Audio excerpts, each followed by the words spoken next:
Assalamualaikum warahmatullahi wabarakatuh. Hai teman-teman semua, perkenalkan nama saya Sri Trinidad Hamayani dengan NIM 20591185. Saya dari Prodi PGMI 1F dan saya dari kelompok 8. Di sini saya akan mempresentasikan tentang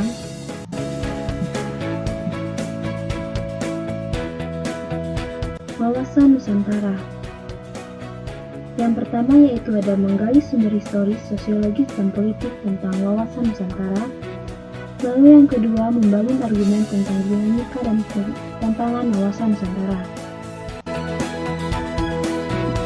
Baiklah kita ke materi yang pertama, yaitu menggali sumber historis, sosiologis, dan politik tentang wawasan Nusantara. Lahirnya konsepsi wawasan Nusantara bermula dari Perdana Menteri Insinyur Haji Juanda Kartawijaya yang pada tanggal 13 Desember 1957 mengeluarkan deklarasi yang selanjutnya dikenal sebagai Deklarasi Juanda. Isi pokok deklarasi ini adalah bahwa lebar laut teritorial Indonesia 12 mil yang dihitung dari garis yang menghubungkan pulau terluar Indonesia. Dengan garis teritorial yang baru ini, wilayah Indonesia menjadi satu kesatuan wilayah. Laut di antara pulau bukan lagi sebagai pemisah karena tidak lagi laut bebas, tetapi sebagai penghubung pulau. Sebelum keluarnya Deklarasi Juanda, wilayah Indonesia berdasarkan pada Ordonansi 1939, sebuah peraturan buatan pemerintah Hindia Belanda. Guna memperkuat kedaulatan atas wilayah negara, dibentuklah undang-undang sebagai penjabarannya. Setelah keluarnya Deklarasi Juanda, dibentuklah Undang-Undang Nomor 4 PRP tahun 1960 tentang perairan Indonesia. Melalui perjuangan panjang, akhirnya Konferensi PBB tanggal 30 April 1982 menerima dokumen yang bernama The United Nations Convention on the Law of the Sea atau UNCLOS. UNCLOS 1982 tersebut kemudian diratifikasi melalui Undang-Undang Nomor 17 Tahun 1985. Berdasarkan konvensi hukum laut tersebut, wilayah laut yang dimiliki Indonesia menjadi sangat luas, yakni mencapai 5,9 juta kilometer, terdiri atas 3,2 juta kilometer perairan teritorial dan 2,7 juta kilometer perairan zona ekonomi eksklusif atau ZEE. Luas perairan ini belum termasuk landas kontinen. Lanjut ke pembahasan, yakni latar belakang sosiologis wawasan Nusantara. Berdasarkan pada kondisi sosial budaya masyarakat Indonesia, wawasan Nusantara yang pada awalnya berpandangan akan kesatuan atau keutuhan wilayah diperluas lagi sebagai pandangan akan persatuan bangsa. Bangsa Indonesia tidak ingin lagi terpecah-pecah dalam banyak bangsa. Untuk mewujudkan persatuan bangsa itu, dibutuhkan penguatan semangat kebangsaan secara terus-menerus. Lalu yang terakhir, latar belakang politis wawasan Nusantara. Wawasan Nusantara yang bermula dari Deklarasi Juanda selanjutnya dijadikan konsepsi politik kenegaraan.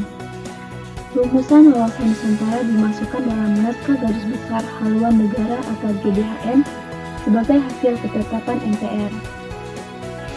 Setelah GBHN tidak berlaku disebabkan MPR tidak lagi diberikan kewenangan menetapkan GBHN. Konsepsi wawasan Nusantara dimasukkan pada rumusan pasal 25A Undang-Undang Dasar Negara Republik Indonesia 1945 hasil perubahan keempat tahun 2002. Wawasan Nusantara pada dasarnya adalah pandangan geopolitik bangsa Indonesia. Geopolitik tersebut berasal dari bahasa Yunani, yaitu kata geo dan politik. Geo sendiri berarti bumi, dan politik yang berarti kesatuan masyarakat yang berdiri sendiri atau negara. Sementara dalam bahasa Inggris, politics adalah suatu rangkaian asas atau prinsip, keadaan, cara, dan alat yang digunakan untuk mencapai cita-cita atau tujuan tertentu. Tindakan, cara, dan perilaku masyarakat dipengaruhi oleh kondisi geografi tempat masyarakat hidup.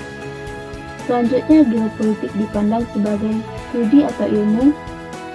Geopolitik secara tradisional didefinisikan sebagai studi tentang pengaruh faktor geografis pada tindakan politik. Geopolitik dimaknai sebagai ilmu penyelenggaraan negara yang setiap kebijakannya dikaitkan dengan masalah-masalah geografis wilayah atau tempat tinggal suatu bangsa. Geopolitik adalah ilmu yang mempelajari hubungan antara faktor-faktor geografi, strategi, dan politik suatu negara. Baiklah teman-teman, kita ke materi kita yang terakhir, yaitu membangun argumen tentang dinamika dan tantangan wawasan Nusantara. Luas wilayah Indonesia tentu memberikan tantangan bagi bangsa Indonesia untuk mengelolanya. Hal ini dikarenakan luas wilayah yang memunculkan potensi ancaman dan sebaliknya memiliki potensi keunggulan dan kemanfaatan. Wawasan Nusantara telah menjadi landasan visional bagi bangsa Indonesia guna memperkokoh kesatuan wilayah dan persatuan bangsa. Upaya memperkokoh kesatuan dan persatuan bangsa akan terus-menerus dilakukan. Hal ini dikarenakan visi tersebut dihadapkan pada dinamika kehidupan yang selalu berkembang dan tantangan yang berbeda sesuai dengan perubahan zaman. Ya teman-teman, itu saja materi-materi yang dapat saya sampaikan. Sekiranya saya ada kekurangan, saya mohon maaf. Sampai jumpa di lain waktu. Saya akhiri. Wassalamualaikum warahmatullahi wabarakatuh.